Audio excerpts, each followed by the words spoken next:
वाह वाह गुलाम नबी आज़ाद साहब, वाह।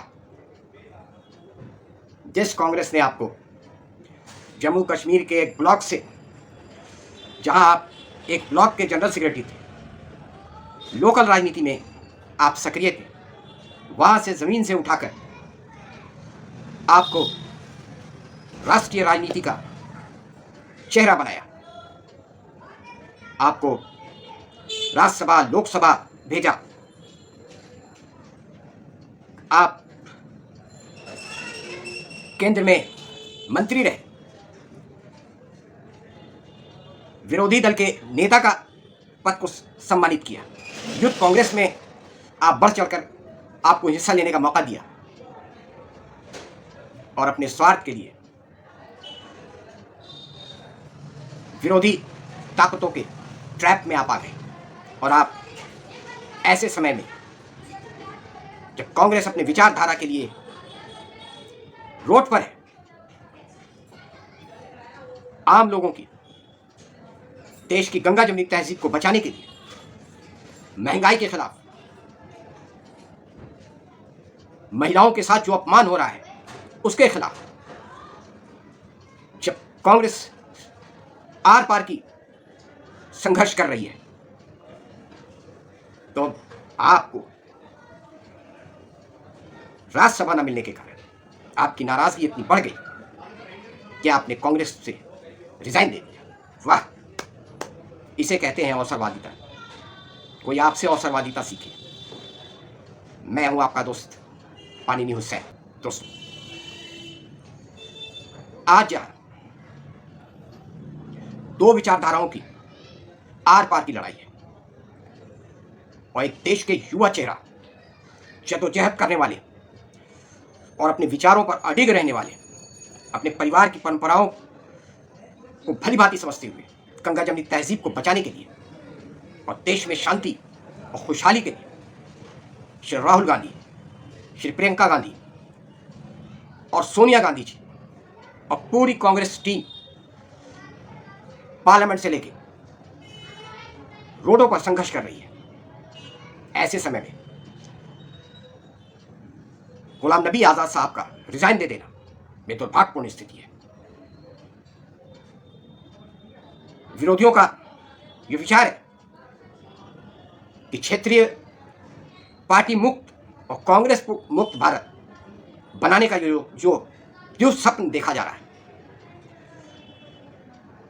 कांग्रेस केवल राजनीतिक पार्टी नहीं है, एक विचार है, और विचार हमेशा हमेशा अमर रहता है और हमेशा हमेशा के लिए जिंदा रहता है।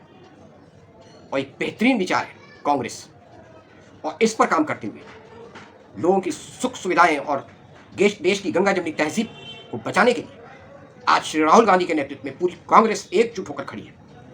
ऐसे समय में विरोधियों के ट्रैप में आ गए गुलाम नबी आजाद साहब।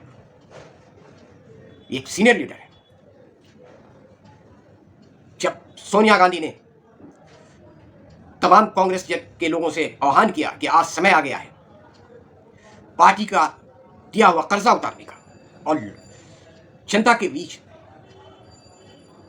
जनता की सुख सुविधाओं के लिए, देश में हार्मोनी बनाए रखने के लिए, क्योंकि बिना हार्मोनी के, बिना मेल मिलाप के देश विकास की ओर नहीं बढ़ सकता है।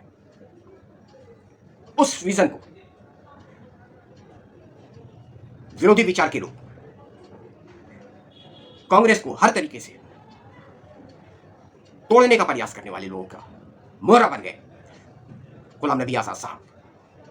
ये एक सीनियर लीडर है, इन्हें समझना चाहिए था कि जिस तरह कैप्टन पंजाब के अंदर कैप्टन अमरिंदर सिंह जी विरोधियों के ट्रैप में आकर कांग्रेस से अलग हटकर अपनी पार्टी बनाई और अपना राजनीतिक वजूद खो दिया,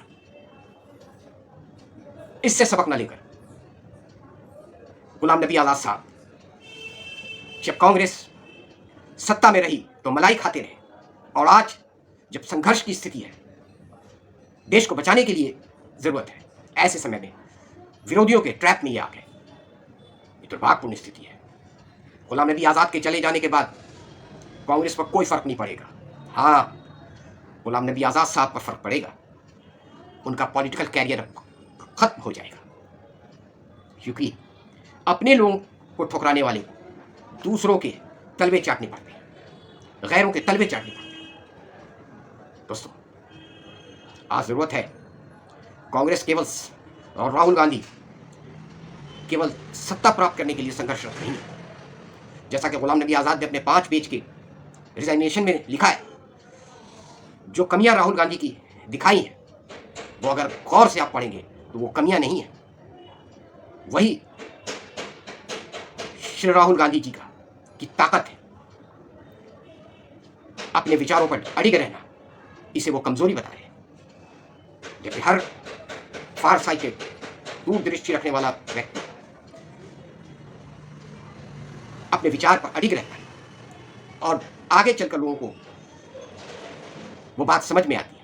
राहुल गांधी जी जवाहरलाल नेहरू जी की तरह दूरदृष्टि रखते हैं और हर दूसरा ये इल्जाम लगाते हैं कि ये डिसीजन लेट में लेते हैं।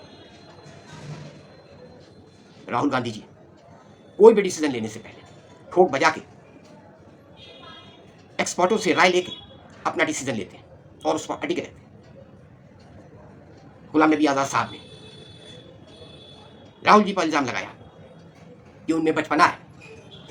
ऐसा बचपना को सैल्यूट करना होगा। जो दिल का भोला है, जो दिल में है वो मुंह पर है, वो एक सच्चे इंसान है श्री राहुल गांधी। ऐसी तमाम जो उन्होंने कमियां दिखाई है, अगर तटस्थ होकर सोचा जाए तो वो तमाम चीजें राहुल गांधी के फेवर में जाती हैं और वो एक महान व्यक्ति का ये गुण होता है। हाँ, ये ठीक है कि हमारे जैसे आम आदमी इन चीज़ों को, क्योंकि राजनीति आज बहुत गंदी हो गई है, छल छपट फरेब करके किसी तरह सत्ता हासिल कर लेना को ही हम कामयाबी समझते हैं। लेकिन ऐसे लोग राजनीति में आते हैं और चले जाते हैं। ऐसे लोगों का कोई इतिहास नहीं होता। राहुल गांधी देश के भविष्य, और अभी उनकी तमाम खूबियां हमें समझ में नहीं आ रही हैं, लेकिन एक समय आएगा जो राहुल गांधी ने अब तक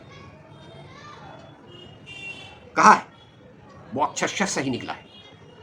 चाहे कोरोना का मामला रहा हो, चाहे किसान की समस्या से संबंधित बातें रही हो, वैसे ही आज राहुल गांधी जो लड़ाई लड़ रहे हैं, कांग्रेस की विचारधारा को आगे लेकर बढ़ना चाहते हैं ताकि तमाम लोग मिलजुल कर रहें और हमारा देश एक सही दिशा की तरफ बढ़ सके। आज जरूरत है कि ऐसे कई गुलाम नबी आज़ाद साहब और पार्टी में होंगे,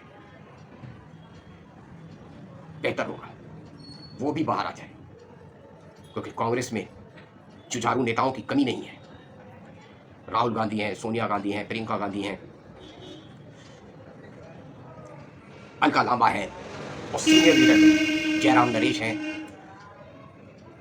अभी कांग्रेस के वर्तमान जो अध्यक्ष बन रहे हैं वो हैं, सीनियर लीडर हैं ये लोग। तो सीनियर और युवाओं का तालमेल है और स्पष्ट विजन है। मैं उम्मीद करता हूँ कि ये गुलाम नबी आज़ाद साहब के जाने के बाद अच्छा हुआ। कांग्रेस को ऐसे लीडरों को उठोने की जरूरत नहीं है। जय हिंद।